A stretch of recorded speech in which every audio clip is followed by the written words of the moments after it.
Welcome to the other side of change, only on the Black Star Network. As usual, I'm Brea Baker here with my brilliant and beautiful co-host, Jamira Burley.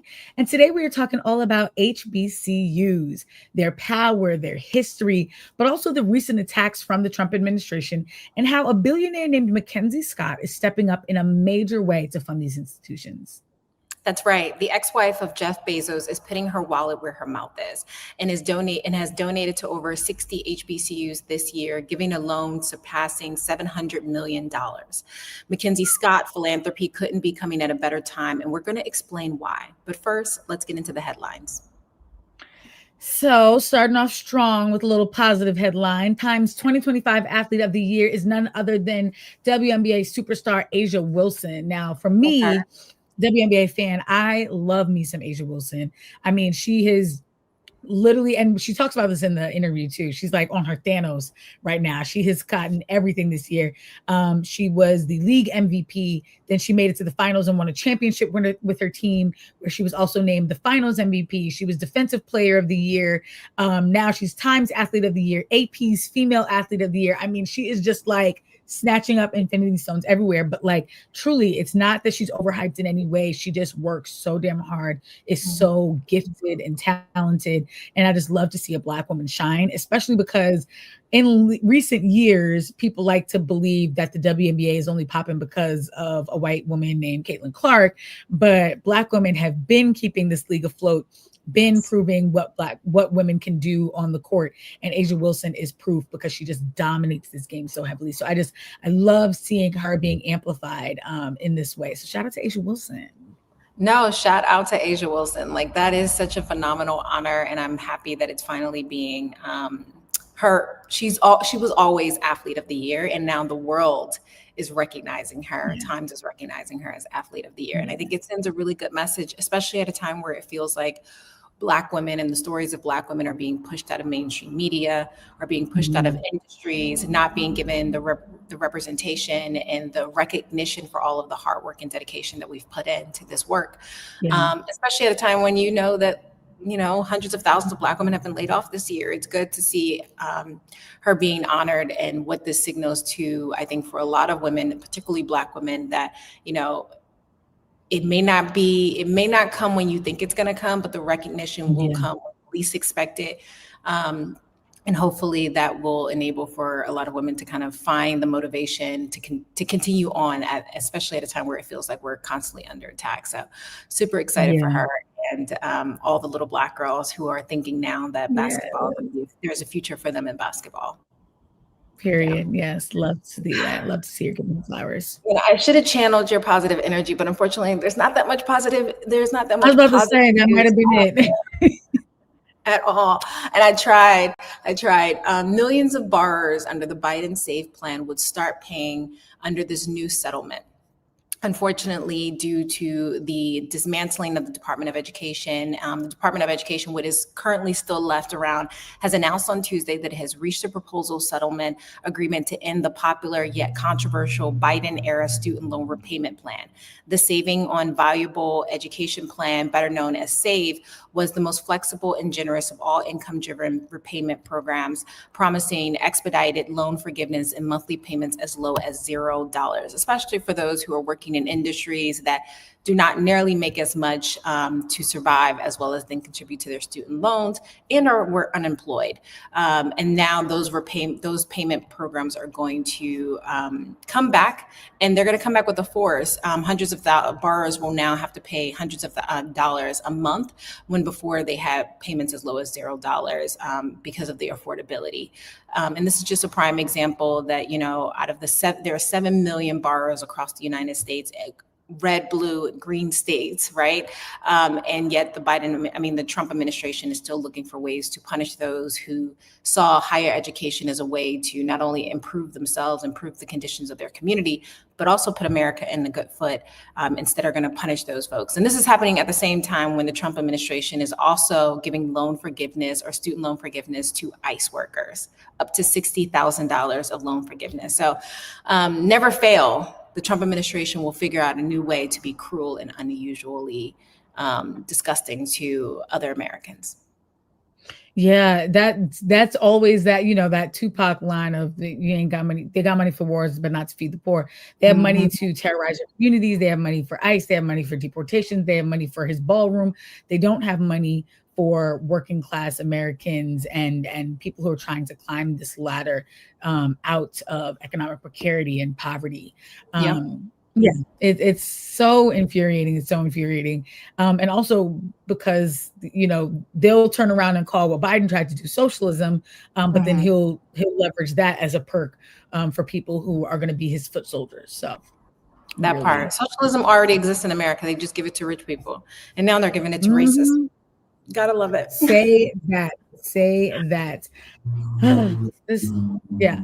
Well, speaking of Trump's BS, Trump's birthday has become a free national park day, just as he has removed MLK Day and Wow. Juneteenth. And so that is another example of Trump kind of like having his way and just Mhm. playing Tetris with our politics and really trying to assert and deify himself, even as he strips Black people and Black America of opportunities to celebrate our history.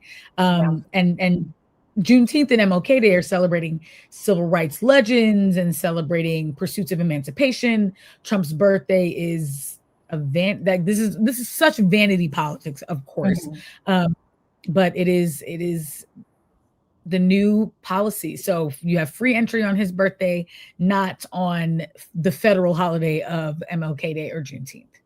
You know what's so crazy is that Trump is, I think, when you look at the core of the vast majority of the decisions he's made, especially like the most vanity of vanity policies, it really triggers or it highlights his insecurities, right? His need to Yes. feel liked, his need to feel celebrated, especially when people don't want to celebrate him. So God Yeah. forbid there are any other holidays or any other individuals that are being celebrated in ways that he could never imagine because he's just not likable. And so Mhm. to take that away, I can get maybe like adding another day, right? Giving yourself the day, but to take it away from MLK Day, a day of service, Mhm. a day where the entire Mhm. country is using this moment to give back to community is so reminiscent of who Trump is, right? Like he does not Yeah. care about the vast majority of people. It's about honoring himself, uplifting and enriching himself and his cronies to the detriment of everyone else. And mind you, these are the same national parks that he's working constantly to defund and to ship Yep. off and hand to the highest bidder. Yep. So yeah, there's a special place for him somewhere in the ethos. In regards to my final headline of this episode, Hit us with it. the Heritage Foundation, Trump's, closest allies in the U.S., the Heritage Foundation, which is mostly well known right now for releasing Project 2025, that came out a year ago, that highlighted the conservative movement efforts to dismantle the U.S. government and provide more power to the Republican Party by any means necessary, using Donald Trump as the anointed leader for that work. But really, anyone could have fit the bill. They have now released their quote unquote priorities for 2026. Many people are dubbing this Project 2026 or Project 2025. Point two. And what they have done as released in this in their statement, in their report, the foundation has shifted the heritage focus to 2.0, focusing on four cornerstones: the American family, the dignity of work, the future of free enterprise, and the national security and the American heritage and citizens. Is their four cornerstone efforts for 2026. And most of this gears towards exactly what we think it is, right? Continuing to tighten immigration laws, preventing folks from coming in through the border, despite the fact that we are the ones destabilizing many of these countries that force immigrants to come into the U.S. They also want to continue to look for ways to shrink the middle class and suck more money out of social services that will provide true dignity to Americans who are facing hard times. And, it's very easy to brush this off as just some think tank in DC's list of priorities or list of desirables. But really, we've already seen so much of Project 25 be implemented by the Trump administration, be championed by the Trump administration. There's so many writers and authors of Project 25 that are now working within the Trump administration. And so there is a need for us to be very fearful of these policies and these tactics, especially when it feels like the Democratic Party doesn't have their own set of agenda items and don't have a clear message for the American people to get behind, which is why for me, and I know for a lot of folks, it feels very frustrating that the Democratic Party seems very fractured at a time where we need them to come together. Yeah, incredibly fractured. And as you said, not imaginative. I think that there's still too many Democrats who are running for office on the claim that they are not Trump, they are anti-Trump. And while it is important to have people who are willing to resist and be the last line of defense against Trump's antics, we also need our own vision of what we're working towards. It's not enough to just be against Trump, because if we get him out of office and we have no vision, the Republicans are just going to keep ramming down their vision. And as you see, the architects of Project 2025 were aligning that agenda with Trump, but they would have pushed that onto whatever Republican they could get into office, and they will, when they need to let Trump go. And I think we need to be very vigilant of playing defense so much that we have no offensive game.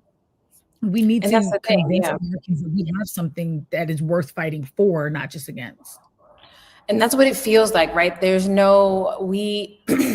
We lack so much imagination. And I know imagination oftentimes is a privilege, right? The ability to dream bigger than what's in front of you.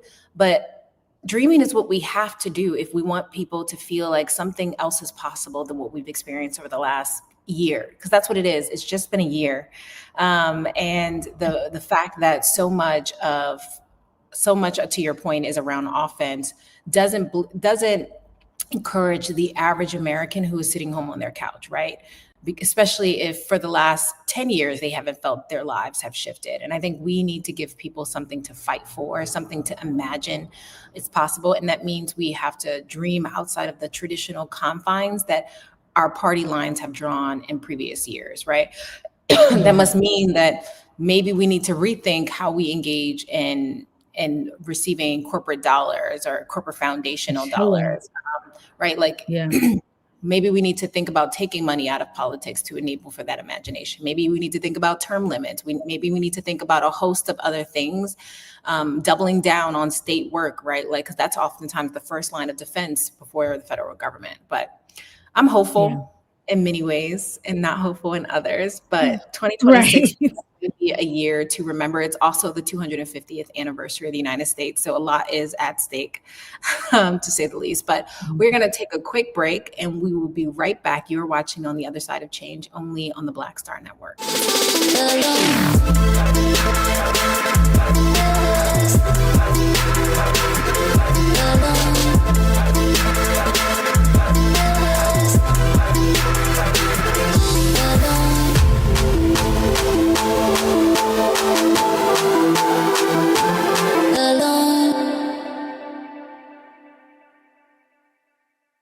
Hello, I'm Isaac Hayes III, founder and CEO of Fanbase, and I'm here with a very important message. We are at a turning point in the Black community where we must have equity in the apps we use that scale to billions of dollars. But this time, we own the infrastructure, we own the culture, and we shape the future. And Fanbase is the future. Fanbase combines the free functionality of Instagram, TikTok, and YouTube into an all-in-one platform built for the evolution of social media and monetization. With over 1.4 million users, that's real proof that we are shifting the conversation of tech ownership and equity for creators.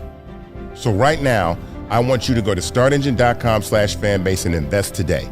The minimum to invest is $399. That gets you 60 shares of stock in Fanbase at $665 a share. This marks a turning point in Black ownership of social media. If we don't take this opportunity to own social media right now, we will always be customers to our own creations. And that can't go on. So once again, go to startengine.com/fanbase and invest today. We must own the platforms where our voices live, our stories matter, and where our culture drives the world. Thank you.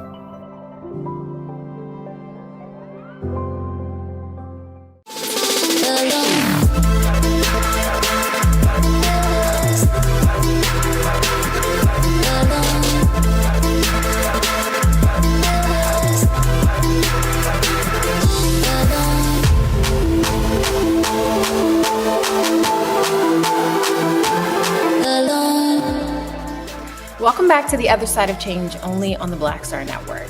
We've all heard the names Howard, Spelman, Morehouse, Hampton, but there are over 100 historical Black colleges and universities nationwide, founded before 1964 Civil Rights Act, and even more before slavery was abolished.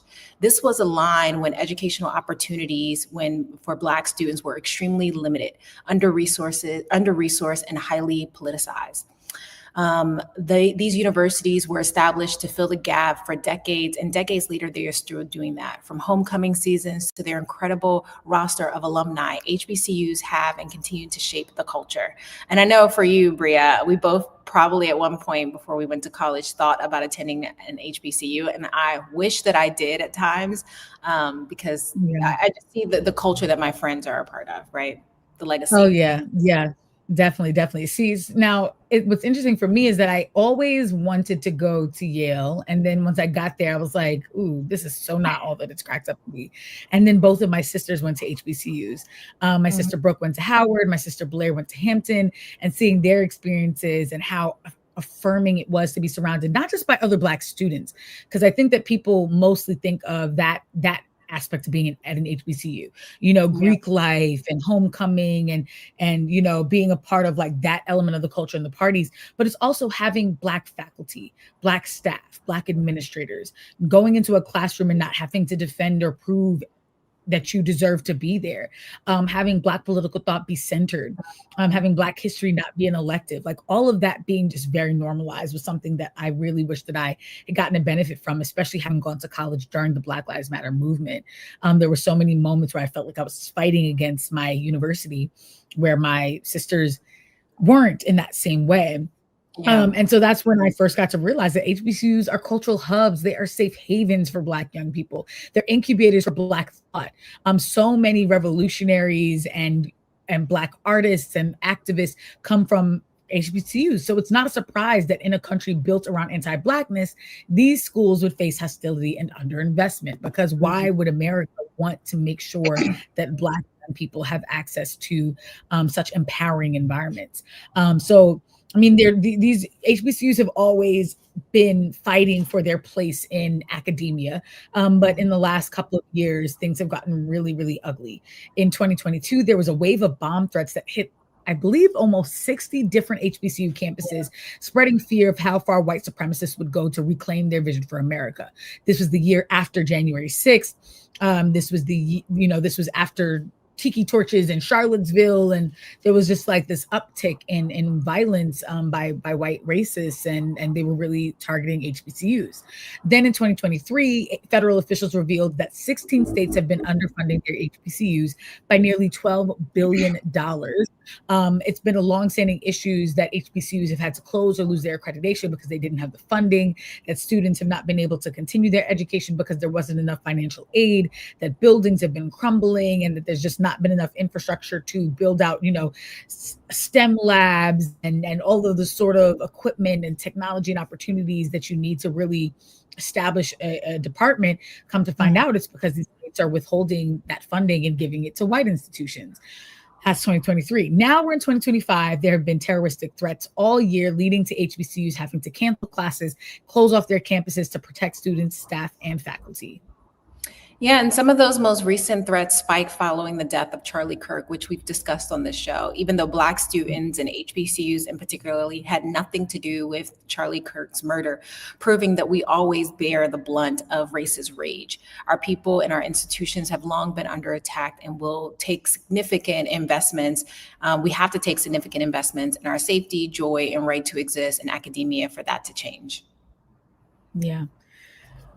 We got work to do. We got work to do. A lot Now of work. enter MacKenzie Scott. MacKenzie Scott is a philanthropist, the billionaire ex-wife of Amazon founder Jeff Bezos. Boo to him. But she has recently been making headlines for her significant giving to HBCUs over the last few years. And while her ex-husband is trash and scum of the earth, she has been really proving that she left for a reason, and that she was, she was like, I'm getting away from that sinking ship. Now, here's a fun fact that I didn't know until recently. Long before she met her ex-husband, MacKenzie Scott was taught and mentored by the Toni Morrison, writer and editor extraordinaire, notable Howard alumna. MacKenzie Scott had the privilege of taking a creative writing course that was taught by Morrison at Princeton, and the two built a really beautiful relationship. Morrison praised MacKenzie Scott's writing talent. And I mean, it's hard to know, but perhaps it was that relationship that inspired those gifts. I don't know. But whatever it is, and whoever it was that motivated MacKenzie Scott, thank you, because she has been doing the damn thing. Yeah, and not in small amounts, right? MacKenzie Scott has made some of the largest donations in HBCU history and across more than 60 different universities, as I mentioned earlier. This is especially significant because the dollars that end up go donated to HBCU more than ever towards more famous and well-known colleges. But really, she has focused on some of the most mid-size and oftentimes less recognizable HBCU names. $5 million went to Dillard University in New Orleans. $20 million went to Lincoln University, the second oldest HBCU. $53 million went to Clark Atlanta University. $75 million went to Bowie University. And a whopping $120 million went to Howard University, where Toni Morrison graduated. These are just only a handful of HBCUs that she has given to over the past 5 years, with a total donation of $1 billion. That is beyond significant and will have generational implications. Yeah, I mean, I'm just blown away. First of all, to have enough money to give that away is its own. Still stay a billionaire at the same time. Right, exactly. And to still be a billionaire. So, I mean, that's also sparking conversation. It's like, I mean, she's literally giving away hundreds of millions of dollars at a time. And it's like, she can't give her money away fast enough. But I mean, I'm grateful that she is. She also made a $70 million donation to the United Negro College Fund's endowment, which serves other HBCUs like Fisk, home of John Lewis, and dozens of others. So this is just what I love to see.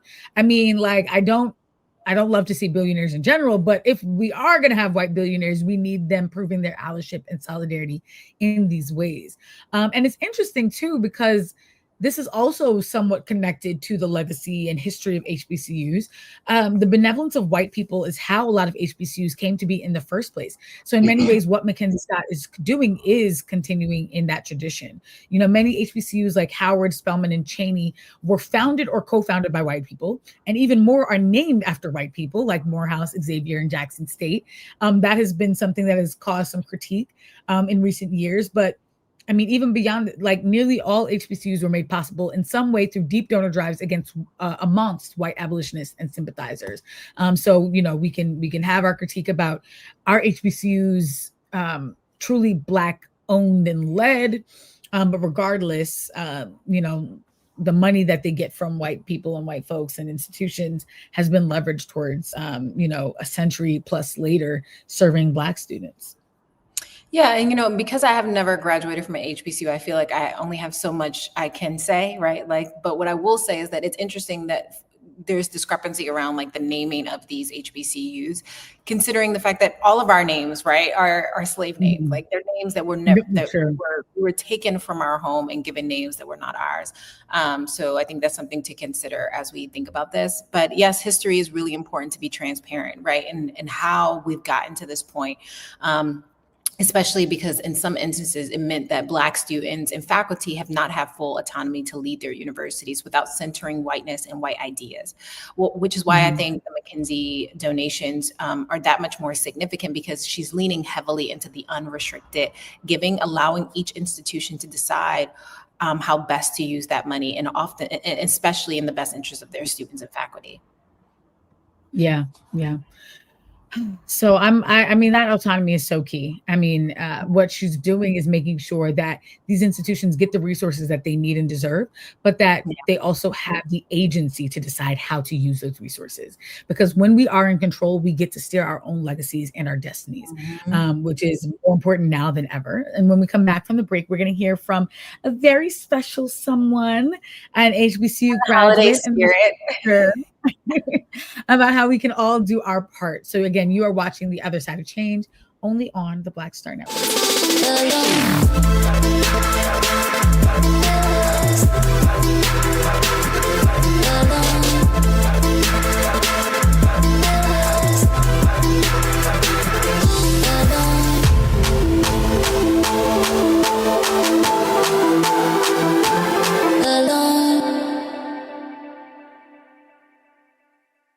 They said the quiet part out loud. Black votes are a threat, so they erased them. After the Supreme Court gutted the Voting Rights Act in 2013, Republican legislatures moved fast. New voter ID laws, polling place shutdowns, purges of black voters from the rolls. Trump's Justice Department didn't stop it, they joined in. In 2018, his DOJ backed Ohio's voter purge system, a scheme that disproportionately erased black voters. Their goal, erase black votes and political power. Yeah, that happened. These are the kinds of stories that we cover every day on Roland Martin Unfiltered. Subscribe on YouTube and download the Black Star Network app. Support fact-based independent journalism that centers African Americans and the issues that matter to our community.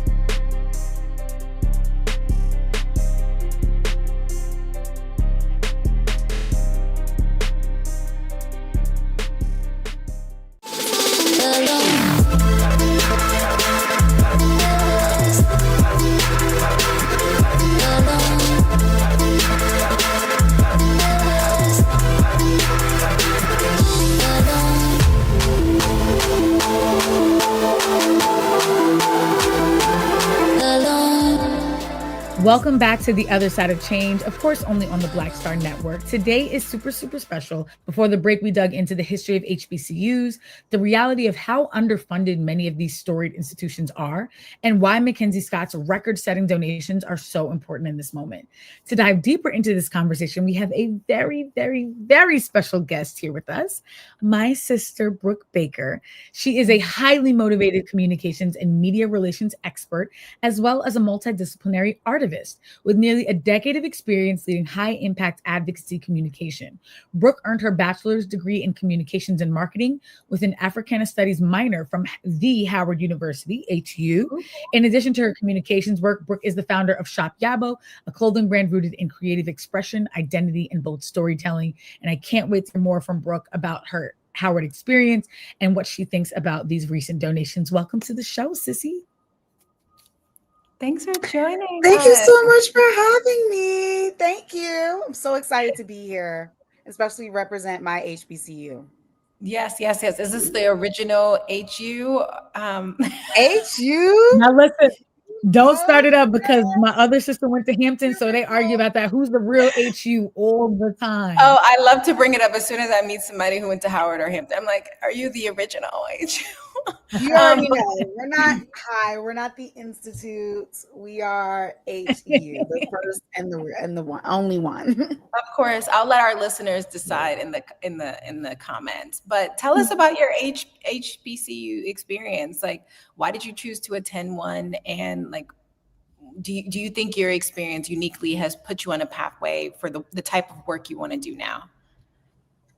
Yeah. So thank you so much for that question. So my HBCU experience was really, truly life-changing for me. It wasn't something that I originally saw in my path. I originally thought I was going to go to Ivy League schools, and HBCUs was just a part of my portfolio of applications that I was doing while I was applying for college. And I ended up getting a full ride to Howard University. And that really just changed my whole trajectory when I Yeah. went to Howard. My HBCU experience was truly life-changing and really remains one of the most formative chapters of my life. I chose to attend an HBCU because I wanted to be in a space where my identity wasn't something that I had to explain or defend. It was really centered, celebrated, and understood in this space, even beyond capacities that I even really understood before I went to Howard. I really wanted to, my initial objective was to really learn in an environment built on legacy, resilience, and Black excellence, and where I could see myself reflected in my professors, my mentors, my peers, and the opportunities presented for myself. Yeah. And at my HBCU, I didn't really just gain academic knowledge. I really gained confidence, discipline, community, and purpose. Yeah. I was challenged intellectually while also being nurtured emotionally and culturally, which was really important to me. I learned leadership by watching it modeled daily. I learned pride in my history and in my future. The relationships I built there, the lessons that I learned, and the way that I began to see myself as a leader and change maker really all stem from that experience from attending Howard University. And HBCU doesn't just prepare you for a career, it really does prepare you for life, and also you gain a new family as well when coming into this work. I mean, I was this close to going to Howard, and every day I think I regret it when I meet someone from Howard who is just like so proud of like the legacy, the experience, and then seeing the relationships that they've maintained throughout the year. So thank you for sharing. And you need to come through the Howard homecoming. And we also have the best. I don't know. I've seen y'all turn up. I don't think my knees, these 30-year-old knees, could take it, you know? Listen, no, we got to get information. I haven't been to a Howard homecoming since Brooke, basically since I was visiting Brooke when she was a student. Oh, wow. And I was like, oh, Yale ain't giving it up. Nowhere near. Like, I just remember just feeling so jealous and being like, oh, I want what she has. But with that said, there are also challenges that HBCUs have been facing. We talked earlier about HBCUs being underfunded. We've talked about like terroristic attacks and white supremacist attacks, but there's so many more. And I imagine that you have greater insight into that. So with all this in mind, what would you say are the most pressing needs that HBCUs have in the 21st century? Yeah, I think especially in today's climate there's a wide plethora of like what our youth needs right now. I think that when I was especially attending Howard University, to me, one of the things that really stood out to me was the need for better security.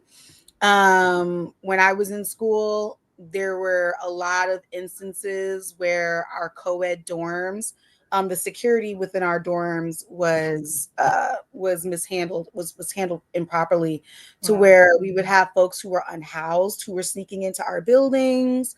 They were even able to access some of our rooms because of the way that our doors would work. Sometimes our doors wouldn't lock properly.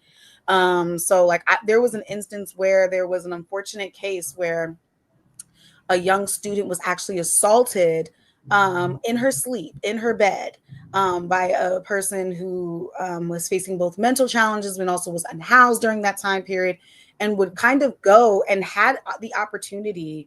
They also had a connection, I think, to someone within the university where they had the connection to be able to go to people's dorms. They had that person's security key, and they could come in and be able to kind of like literally attack students in the middle of the night while they're asleep, or at the very least be able to access their rooms when they were gone and be able to take things from their rooms that perhaps they needed in that time period. And I think that was very scary for us. Me and myself, we had that experience where me and my roommate was one time in our room and someone just opened and we saw a grown person come into our room and open the door. And when they saw us, you could tell it was the shock factor, and they just kind of left. And that was for when I was here, you know. I think that like, especially now, we do need to do a better job at protecting our youth. I think especially like what's going on with white supremacists, inherently targeting our youth to have these quote unquote safe spaces for free conversation, which is really just clickbait, and just to have kind of age-old conversations that we know the answers to, we know what we need, and we don't need to be questioned in these space. We don't need to be questioned at our HBCUs about our liberation, about our education, about our choices. And I think that that's really inherently, but I think that all of these issues, right? All of these issues, I think, are all tied to one main thing, and which is HBCUs need sustainable, flexible funding. Yep. Not just one-time gifts, but really long-term investments that really allow for strategic growth in the protection of our youth, the security of our youth, the advancement and the liberation of our youth. And I think that this really includes, and these young scholars, I should really say as well, this really includes resources. I think through this funding would provide resources to modernize campus infrastructure, invest in cutting edge technology, security, expand research opportunities, and also strengthen student support services like mental health, career development, and academic advising.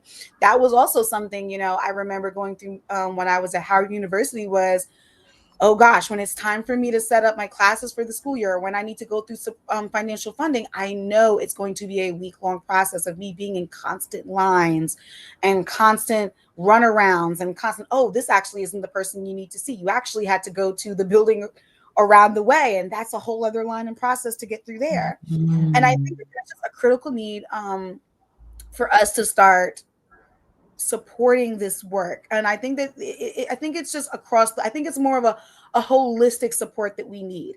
I think there's a critical need as well for competitive faculty salaries. I think that we're seeing a lot. We need to really protect the leaders, thinkers, and professors who are leading our the next generation of scholars through. I think we need to do more research funding. I think that there is a disparity in research about funding for HBCUs that we really need to get a handle on. We need to ensure that HBCUs can retain, their top talent as well. At the same time, I do think that students today are navigating, as well. They're navigating rising tuition costs, housing insecurity, and financial pressure. So scholarships and emergency support funds are also more important now than ever. When I went to school, there was also a very popularized term, which was so popular because so many students were facing it, which was being homeless at Howard, #homeless at Howard. I remember that. Wow. Yeah. And that was a very common thing of a lot of students having so many housing issues, having so many issues with being able to afford their tuition, being able in the final years of college, being able to afford and finish up, but the financial costs are looming on them so hard. It's just GoFundMe's just back to back, and it's just and folks just constantly asking for help. And homeless at Howard became a very popularized term when I was specifically in school, with so many students needing just general support. I think we can all agree that HBCUs have and are doing more with less. And we are educating a disproportionate number of Black doctors, lawyers, engineers, thinkers, educators, and leaders while operating with significantly fewer resources than many predominantly white institutions. And I think that in the 21st century, equity in funding isn't just about fairness. It's about unlocking the full potential of institutions that already outperform expectations. I couldn't agree more, which is why you ate that up. That is so real.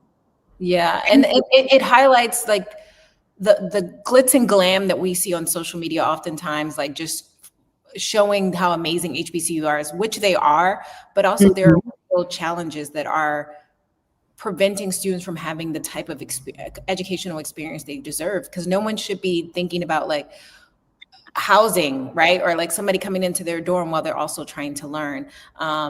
We already have societal barriers, and that's now being coupled with that, which is why I think the MacKenzie, donations are even more significant. And we mentioned earlier that a lot of these dollars are unrestricted, and that ideally universities, HBCUs will use these dollars to improve the conditions specifically for their students. And to your point, also create credible and also competitive salaries for us to get more professors and retain the type of talent that will make us competitive against other universities, especially now when we know more Black students are turning away from PWIs in light of the Trump administration and are returning back to their roots of HBCUs. And if I have a child, that's HBCUs will be something that I would highly encourage. So for you, I'm curious, like returning home. Yeah, like you're I think returning home to especially your even amongst too, like with family. we see like we want to uplift the Coretta Scott, Mhm. Coretta Scott, excuse me, even though she did attend an HBCU, we want to uplift, the Chadwick Bosemans Yeah. and the Felicia. We want to uplift these folks, but at the same time, even Chadwick Boseman needed support when he went to Howard University. He had mentorship and support that helped him financially be able to move forward in this way. We love when we see these names in the big lights, but really they need, our students and our youth need more support than what they're receiving, and we see what happens when we give them that support. We talk, like Chadwick Boseman has received support before that's been really influential in the expansion of his career, and there are other folks alike like him who have received support, financial support like that have, and then we see the potential and we see where these folks can go. Yeah. So I really do resonate with that. Thank you so much for that. No problem. Yeah. So when you think about the fact that not everyone tuning in has the billions of dollars that MacKenzie Scott has, but we Right. all have a role to play in protecting and furthering the legacy of HBCUs. How can the average person support these universities? So how would the average person support these college and universities? I think for one, I want to say that every single person has a role to play in sustaining and strengthening HBCUs. It's not just a problem for Black communities. In fact, I think white people owe us more money. I feel like that's the very least thing you can do. Support doesn't have to start at the $1 million level though as well. Small consistent donations, monthly gifts, scholarship contributions, like even right now Homeless at Howard is still going through. We see instances where where student alumni associations or student associations will post like these. We have about 50 students who need financial funding right now. Any donation that you can give will help. And it really adds up in powerful ways when even like $10 or $20 a month can really support with a student's books, meals, or transportation. I think that we really need folks to really also advocate by pushing for more equitable funding at the local, state, and federal levels. And I think that means paying attention to more legislation, showing up to vote, and really holding our leaders more accountable for how education dollars are allocated. I think is really important in this season. I don't think that right now, especially in these turbulent times, we're holding our leaders to the flame enough. We need more advocacy from our leaders that we've maybe I didn't vote for some of these folks, but for these folks who are now here. Another major way I think is to support is, of course, through visibility, sharing our achievements, uplifting the good that we are doing, amplifying student success stories, and also as well, the student hardship stories as well. I think attending events, homecomings, and fundraisers, and encouraging the young people to really consider HBCUs as viable, powerful options, I think are so imperative in this work. Mentorships, opportunities, and career pipelines are also critical. I've worked with quite a few organizations who have HBCU fellowship programs and opportunities to really bring more HBCU students directly into the pipeline, because we're also seeing in today's economy issues, with folks being able to land jobs, especially after they graduate. And I think that we have to protect our young people that have done the work of getting their degrees and help them in getting into the working field as well. I think that protecting the legacy of HBCUs, it's not one specific way that you do it. I think it's about collective responsibility. And it's not also about preserving history. It's also about preserving our future. And it's about investing in our future leaders in these institutions that continue to produce even without. That's such a great point. Like each and every one of us, regardless if we've attended an HBCU, have a responsibility because of the contribution that HBCU students make to our overarching society. But also to your point earlier, yes, hell yes, white people owe us a lot more money, especially in regards to reparations. And that should first go to the HBCUs that are withstanding and upholding a level of educational opportunities for Black students that it would not be possible. We would, as a society, would not be possible without HBCUs, whether or not you attend them. So we definitely have to honor their contributions.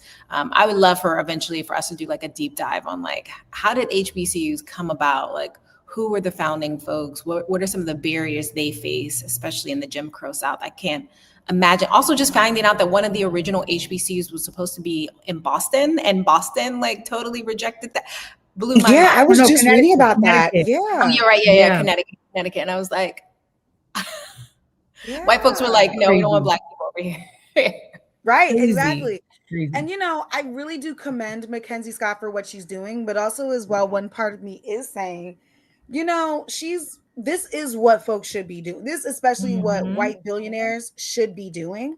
And with that, like, I really do just kind of say, sometimes in the sense of, I don't want to over congratulate for something that should be happening. Yep. I kind of think more white billionaires need to be giving to these causes.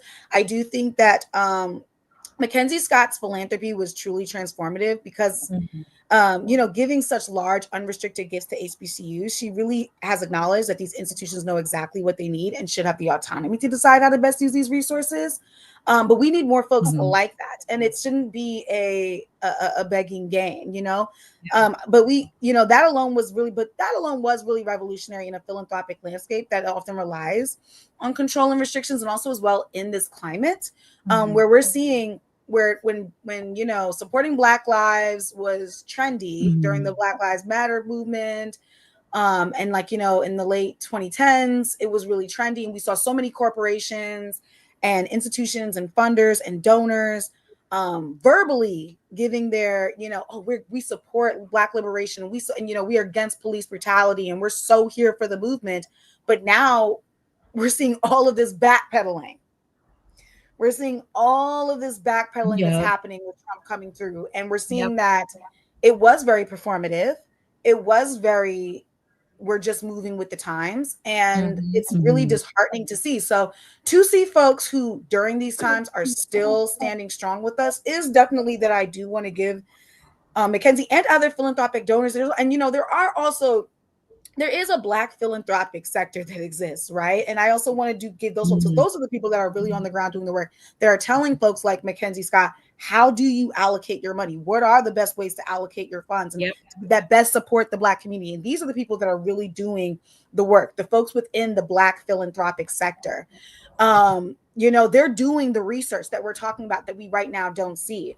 In fact, I do want to uplift one research, that one report that was specifically uplifted and released recently, which is called Philanthropy in HBCUs, Foundation Funding to Historically Black Colleges and Universities, that was released by AbbVie, which is kind of, if you haven't heard about it before, AbbVie is like the Association of Black Foundation Executives, and they were founded in the 1970s, 1971, and they are kind of the home place for Black philanthropy in the Black philanthropic sector, and they are bridging the gaps across the pipeline through job opportunities, through research.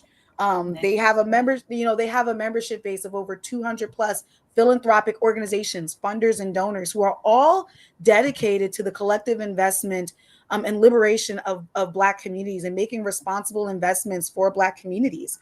And I think that, in this report, like, one thing that I really want to highlight is that they really talked about how philanthropic dollars has really decreased over time. Like they say in their documentary that in 2002, HBCUs collectively received, around $65 million in philanthropic support. But by 2019, that number decreased 30%. And also, when we're also considering, things in regards to inflation, this decrease was even more drastic, with HBCUs, receiving less than half of the philanthropic support in 2019 in total as they had in 2002. So I really, and of course, I'll leave the link for that report and the link for these resources in the chat. But these numbers don't lie. We really do need more support, and we know where and how to spend our money that's given to us. So I do want to give MacKenzie her recognition, while also still sending a call to the rest of the philanthropic sector and corporations and all these folks who at one point in time did say, like, oh yeah, Black Lives Matter, we are still here doing this work and we still need your support. And I think that we need to hold these folks to the fan of, you were with us previously, you know, with the unfortunate passings of Trayvon Martin and all these folks. Where are you now? And we need you now. Like right now, we're seeing where are you now? And right, where are you now? We're seeing now Target and other folks that are taking away their DEI campaign, their DEI work, and all that. You know, and it's just, this is the time for you to stand strong with us, not for you to shy away and be scared about the Trump administration and scared about, you know, the rise and the unabashed, let me say, rise of white supremacy. This is the time, you know, history will look back on this moment, and this is when we need you to stand with us.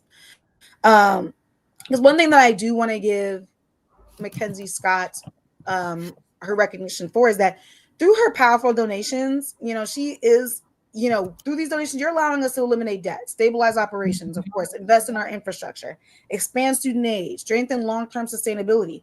But even beyond the dollars, she's really sending us a powerful message of HBCUs are worthy of bold investment, not just survival funding. And I think that that's really important to also hear too, you know, how funders think of giving. I think it shows that when you invest with trust, instead of like micromanagement and things like that, like when you invest in us, you know, we can move faster, we can serve more students, and we can create a deeper impact. And I think that the large donations and the level of support and autonomy that she's giving to HBCUs is very important. And it doesn't just change budgets, it changes momentum. And I think that we need more folks to really follow in her path. It's such a great point, man.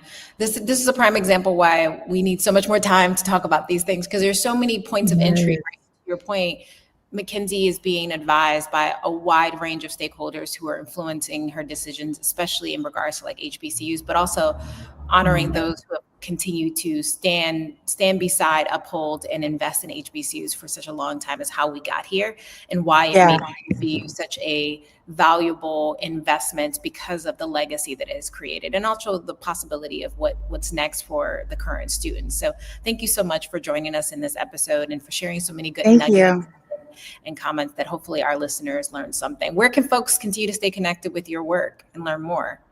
Thank you so much. So yes, you can feel free to stay connected with my work. I do post and support national advocacy campaigns on social media at FreckledRose_. Once again, if you are interested in the reports that I've kind of name dropped in today's interview, I will be dropping that and leaving that with today's wonderful hosts for you guys to share. And I really do just want to encourage folks to really start looking into the Black philanthropic sector, because we have thought leaders. We have such brilliant leaders within the Black philanthropic sector that if you are a funder, donor, if you are within the, or if you want to support the liberation through philanthropy, the liberation of Black people through philanthropy, we have, as you said, we have the stakeholders, the leaders, the brilliant thought leaders here that can tell you what we need. Black people know what we need. And I do just want to just uplift that. And I do want to just say that, you know, if you do want to reach out, I am at FreckledRose_ on Instagram if you'd like to reach out. And I'm happy to also provide any further resources. Thank you so much for joining us, and hope you have a great day. Thank you so much. You, bye. Love you. Bye. Love you. Bye. I need that skincare routine. What a good conversation. I mean, she is just proof of what HBCUs can create and build and make possible. So shout out to her. So glad that she got to be a part of this. And we're going to be back after this short break. You're watching The Other Side of Change only on the Black Star Network. Don't go too far.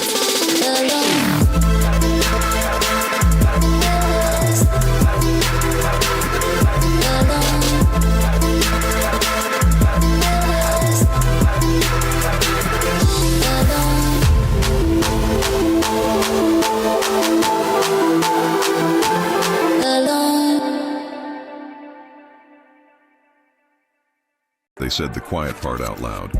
Black votes are a threat, so they erased them. After the Supreme Court gutted the Voting Rights Act in 2013, Republican legislatures moved fast.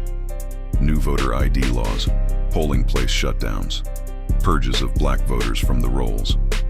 Trump's Justice Department didn't stop it, they joined in.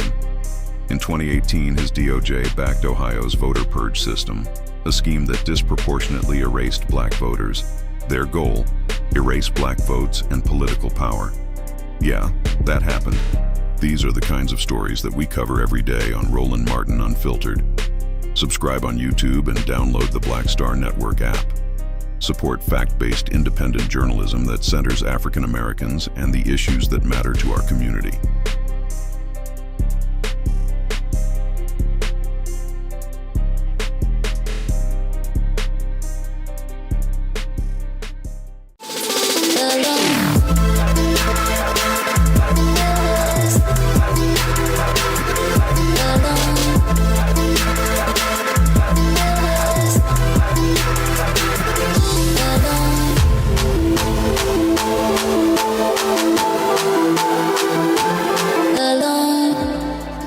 Welcome back to The Other Side of Change, only on the Black Star Network. Today's conversation has been such a reminder that in order to keep us safe, we also not only need to invest in the legacy of Black history, but also the future of Black futures.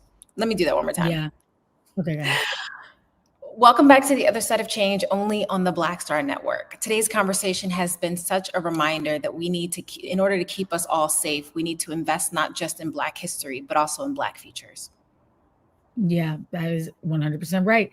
If you want to dig deeper into this topic more generally, Brooke shared that report that you can follow via ABFI, and you can check out their website to learn more about how you can support HBCUs. Also, grab the book HBCU, The Power of Historically Black Colleges and Universities. This book came out last year. It is so thorough and a really great deep dive into just why we need to protect these HBCUs. And again, find the HBCU nearest you and show up for them in any way that you can. Yep. You've been watching The Other Side of Change, only on the Black Star Network. Until next time, stay conscious, stay connected, and keep listening.